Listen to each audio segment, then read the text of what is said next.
I always thought there were limits to how far a family would go, but the message proved me wrong. No call. No hesitation.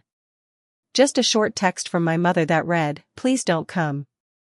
We want a peaceful wedding, no drama." A second later, my sister Elena reacted with a little heart emoji, as if my absence was a gift wrapped in gold. I stared at the screen until the letters blurred, not because I was shocked, but because something inside me finally broke in a way that made everything painfully clear. I typed a simple reply, "If that's your decision, noted." No argument. No begging. No explanations they didn't deserve. My name is Valeria, and in my family, I wasn't the favorite, just the functional one.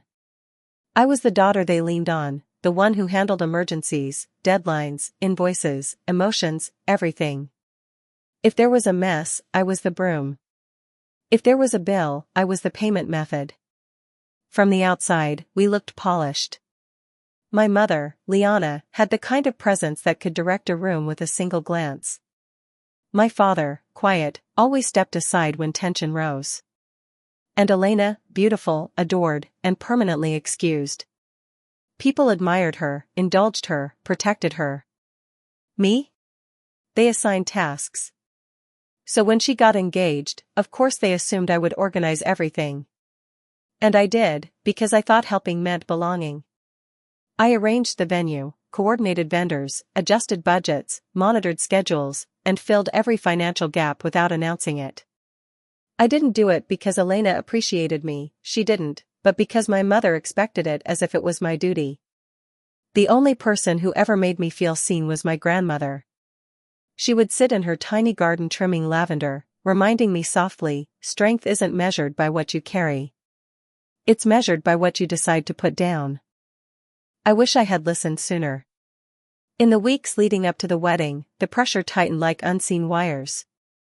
Whenever Elena made a choice, my mother praised her creativity. Whenever I made one, it was too much, too dull, or not worth mentioning. And one afternoon, when I gently suggested lowering the guest list to match the budget, Elena didn't even glance up from her phone. "Val, can't you just fix it? You always do." That sentence sat in my chest like a stone. Before we continue the story, tell me in the comments your name and where you're listening from, and please like and subscribe for more powerful stories like this. Days later, the uninviting message finally arrived, cold, effortless, almost rehearsed. And that was the moment I stopped being their solution. And started becoming their consequence. But the real betrayal didn't begin with the message, it began with what they tried to take next, something far more sacred than money. After the message that erased me from the wedding, everything that followed felt strangely staged. The family group chat became overly cheerful, every emoji placed like a bandage trying to hide a bruise. None of them mentioned my absence, yet every message felt like a performance designed for an audience I was no longer part of. And then came the moment when everything shifted from carelessness to calculation. My mother announced that she wanted to transform the wedding into a full celebration week, a series of luxury pre-events to impress Elena's future in-laws. Her tone was light, almost casual, but her eyes drifted towards something on the counter. A small envelope. My grandmother's emergency savings. The envelope she never touched unless absolutely necessary. The envelope she guarded like memory, like history, like dignity. My stomach tightened as realization spilled over me like cold water. "Mom," I said slowly, "that money isn't for the wedding." She waved a hand dismissively. "Valeria, don't dramatize. Your sister only gets married once." I glanced at Elena, hoping for a sliver of decency. But she just smoothed the sleeve of her brand new designer dress, one I had quietly paid for, and shrugged. "It's just a small amount. Grandma doesn't even use it." Her words sliced deeper than the message uninviting me. This wasn't ignorance. This wasn't oversight. This was a plan. 2 days later, I took my grandmother to her dress fitting. She moved slowly but gracefully, smoothing the fabric with trembling hands. When she caught her reflection, a soft smile lifted the corners of her lips. She still carried pride despite everything she'd endured. While the seamstress measured the hem, my grandmother whispered without looking at me. I heard your mother talking. They're making decisions without you. Important ones. Her voice cracked on the last word. The kind of crack that comes from old wounds, not new ones. I wanted to deny it. I wanted to believe my family was misguided, not cruel. But the truth had already begun to settle, heavy and immovable. Later that week, I delivered the finalized rehearsal timeline to my mother's home. Elena lounged on the sofa, scrolling on her phone. My mother stood nearby with charts and seating plans scattered everywhere. We found a better layout, Elena said, not bothering to look at me. Mine makes more sense. Not fairer, not more thoughtful, just better because it was hers. Then her screen lit up with the message that had uninvited me. Right in front of me. Without shame. Without hesitation. Her thumb tapped the little heart reaction again. Click. A silent knife. It's for the best, she said. Everyone agrees. That was the moment everything inside me rearranged itself. Not into anger, but into clarity. Because what they didn't know was that every payment, every contract, every approval, was under my name. And I was about to turn that truth into power. The night Elena tapped that heart on the message disinviting me, something inside me finally went still. Not numb. Not broken. Just done. I sat alone in my apartment, the glow from my laptop illuminating the rows of wedding expenses I'd been managing for months. Vendor contracts, venue approvals, equipment rentals, catering deposits, each line item carrying my name, my card, my responsibility. It didn't look like a celebration anymore. It looked like a financial obituary of my own generosity. For years, I convinced myself my family didn't mean to take advantage of me. That I chose to help. That maybe, someday, they'd see me the way they saw Elena, worthy of softness. But as I stared at those payments, the truth clicked into place with painful precision. They weren't leaning on me. They were draining me. Systematically. Quietly. Unapologetically. My phone buzzed. Another message in the family thread. Mom wants my layout instead. Update everything. Elena. No thank you. No acknowledgement. Just entitlement lacquered with expectation. I closed my laptop gently, almost tenderly, like one does when saying goodbye to something that no longer serves them. Then I opened a private chat with my mother. 2 words. Good decision. I stared at my reflection in the dark window, calm, unshaken, completely aware. And then, just as calmly, I typed the sentence that would dismantle everything they had built on my back. You'll be handling your own payments from now on. I hit send. No drama. No explanation. Just truth delivered with surgical clarity. Then I reopened my laptop, this time with purpose sharp enough to cut through years of silence. One by one, I pulled up every contract tied to the event. And the beautiful part? Every agreement was under my name. Every authorization belonged to me. They had assumed authority over something they never owned. I didn't argue with them. I didn't announce anything. I didn't threaten or explain. I simply acted. I emailed each vendor, referencing contract clauses with precise professionalism. We will not be moving forward. Please cancel all pending invoices. Do not process additional charges. No personal details. No emotional backstory. Just clean, enforceable communication. As the cancellations went out, a strange calm settled across me. It wasn't revenge. It wasn't satisfaction. It was alignment, finally behaving in a way that honored what I knew, deep down, to be true. Around midnight, a soft knock echoed through my apartment. When I opened the door, my grandmother stood there, small, fragile, but with a fire in her eyes I hadn't seen in years. She sat beside me, smoothing her skirt with trembling hands. I know they hurt you, she whispered. But you don't have to carry them anymore. For the first time, I exhaled without feeling guilty for taking up space. I'm done carrying them, I said. I'm choosing us now. She squeezed my hand, and in that moment, I felt something powerful. Support that didn't demand suffering. Love that didn't require erasing myself. Before leaving, she whispered, "When they return home, we'll be ready." And I believed her. Because their return wasn't just another arrival, it was the moment they would come face to face with the consequences they never thought I would enforce. The morning my family was set to return felt unnaturally quiet, as if even the air sensed that something irreversible was about to unfold. My grandmother sat at the kitchen table, folding and unfolding the same cloth napkin, an old nervous habit she'd carried since I was a child. Every so often, she glanced toward the window, waiting for the moment we needed to leave. I made tea just to keep my hands from shaking, though the shaking didn't come. I wasn't afraid. I wasn't hesitant. I was ready. For once in my life, readiness didn't feel like obligation. It felt like liberation. Before we left, I checked my phone one more time. No messages from my family. Not a single update about their flight.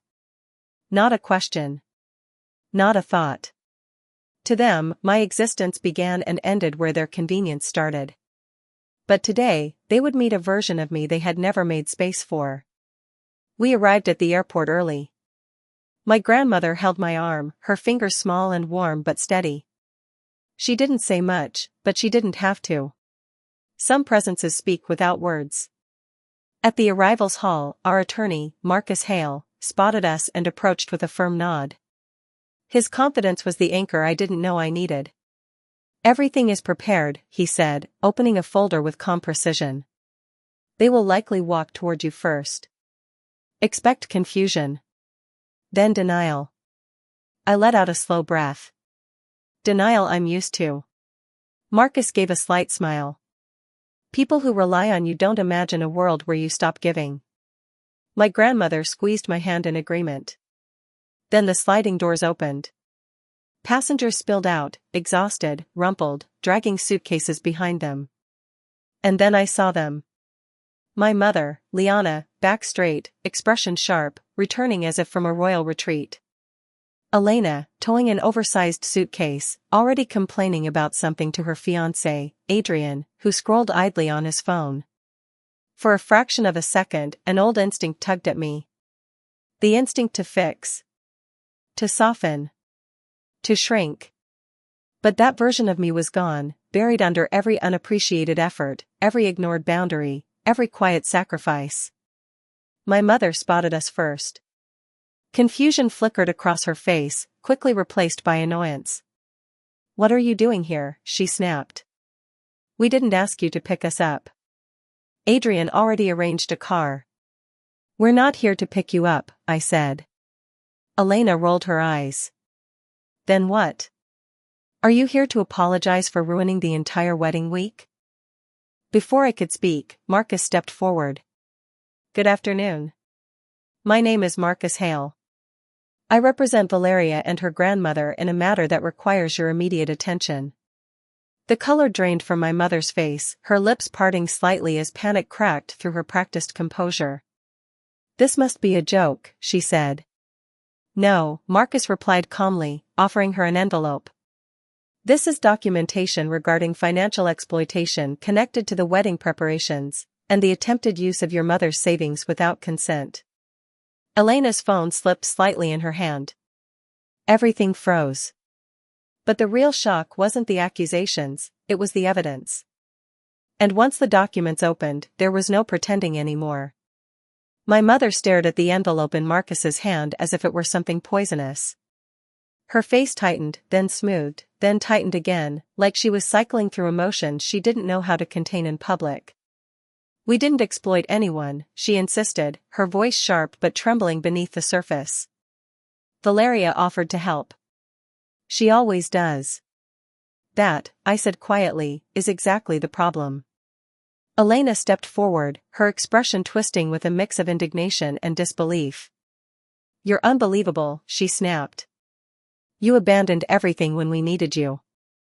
You ruined the seating plan, the timeline, everything. We wouldn't have had to replace you if you hadn't been so dramatic. All you had to do was stay out of the way. The words hit the air like shards of glass. My grandmother drew in a shaky breath beside me.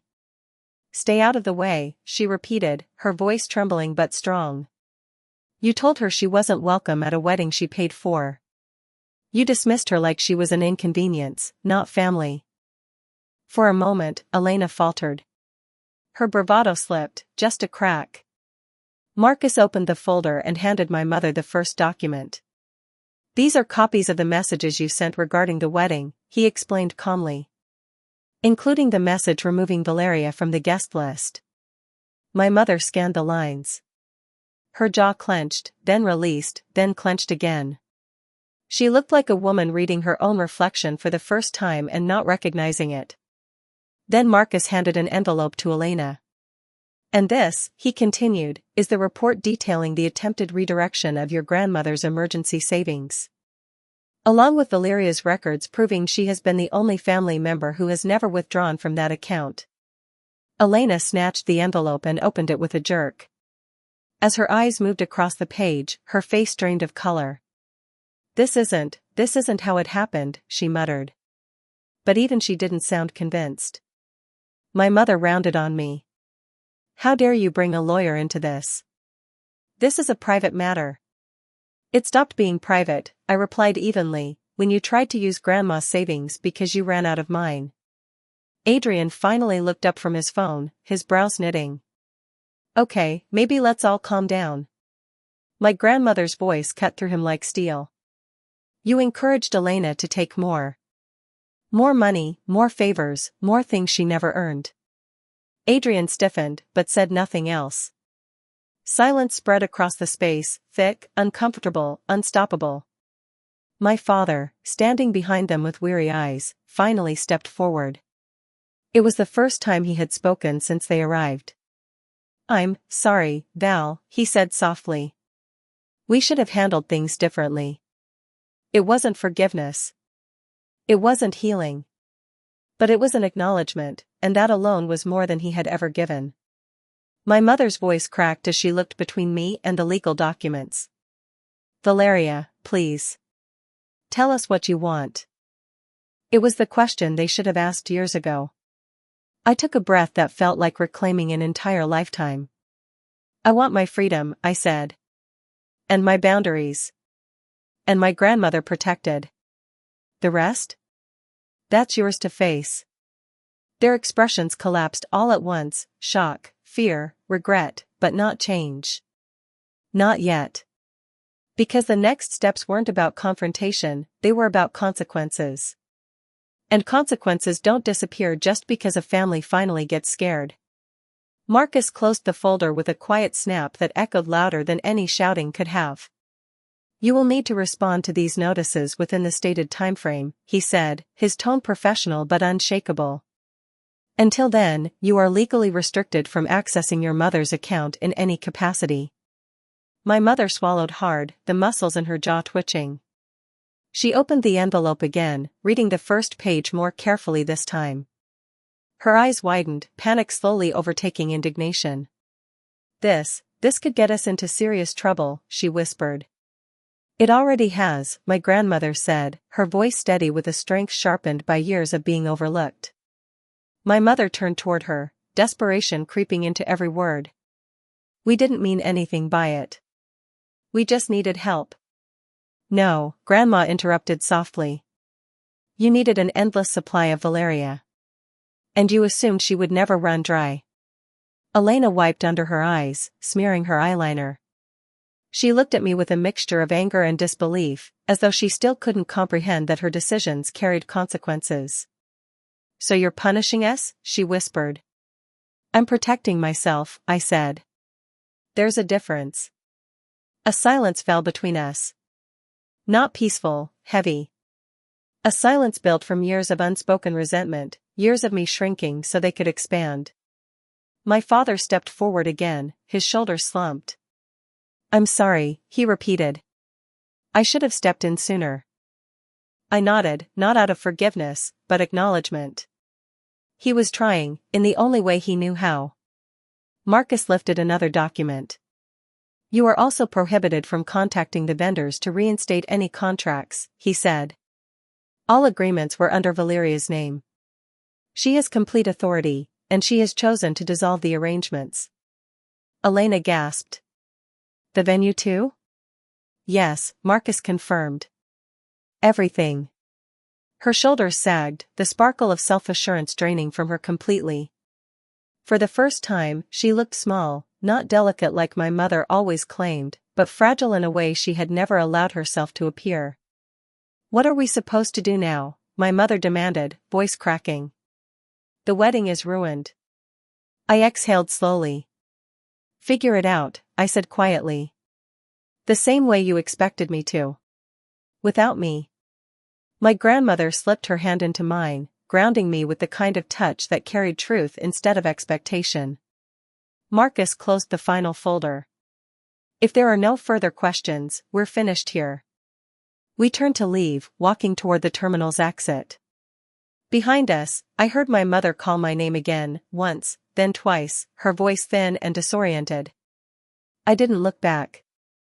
Not out of cruelty. But out of growth. For the first time, I wasn't walking away to avoid conflict. I was walking away because I finally realized I deserved a life where my worth wasn't measured in how much I could give. But the aftermath would reveal something unexpected, because while the wedding collapsed, something far more important quietly began to rebuild. The weeks that followed unfolded quietly, almost gently, as if life itself knew I needed softness after all the noise. There were no sudden confrontations, no dramatic messages, just a slow unraveling of the wedding plans that had once consumed my every waking moment. Marcus handled the legal steps with the same calm control he carried at the airport. He kept my grandmother's savings protected, sealed behind boundaries that no one in my family could breach again. For the first time in years, she didn't look afraid of what might happen next. She looked secure. Vendors began sending cancellation confirmations one by one. The venue. The lighting team. The decor specialists. The caterers. Each email felt like a thread being pulled free from a tangled knot I had carried for too long. A knot made of obligation, guilt, and a love that had always demanded sacrifice without acknowledgement. My phone buzzed constantly in those early days. Some messages were angry, accusing me of sabotaging the wedding. Some were disappointed, begging me to reconsider. Some were silent, read receipts without replies, a familiar form of dismissal. I didn't answer any of them. Not because I was bitter. But because, for the first time, there was nothing left I needed to say. One afternoon, I sat with my grandmother in her garden. The lavender she loved was beginning to bloom, filling the air with a soft, sweet scent. She gently trimmed the stems, steady hands, despite everything she had survived. You saved both of us, she murmured without looking up. I shook my head. I didn't save anyone. I just stopped letting them use me. She placed her hand over mine, her palm warm and worn. That's what saving looks like sometimes. Her words settled into me like sunlight on cold skin. For years, I believed love meant giving until it hurt, and then giving more. I built my worth around problem solving, around fixing disaster after disaster, around being the one my family leaned on without ever turning to me with gratitude. But now, as I watched my grandmother clip each lavender sprig with care, I understood something I had never allowed myself to believe. Love that requires you to disappear isn't love, it's extraction. And extraction only stops when you finally say no. With the wedding dissolved and the weight lifting, I found myself breathing differently. Freely. Fully. Almost, newly. That's when I applied to volunteer at a local advocacy center for older adults, people like my grandmother, who deserved to be protected long before anyone noticed they needed it. For once, I wasn't patching up the chaos someone else had created. I was choosing purpose for myself. I didn't know what my family was doing. I didn't ask. I didn't check. Because the part of me that would have chased their approval no longer existed. But I wasn't prepared for the final shift, the quiet realization that freedom wasn't the end of the story, it was the beginning of who I was always meant to be. In the months after everything fell apart, and then quietly fell into place, life didn't explode into some sudden transformation. It changed in small ways first, subtle but unmistakable, like the way sunlight slowly shifts across a room until everything looks different. My grandmother's savings remained untouched, protected by layers of legal clarity Marcus helped us establish. Boundaries that had never existed before were finally real, solid, enforceable, and respected. The relief in her eyes every time she checked that envelope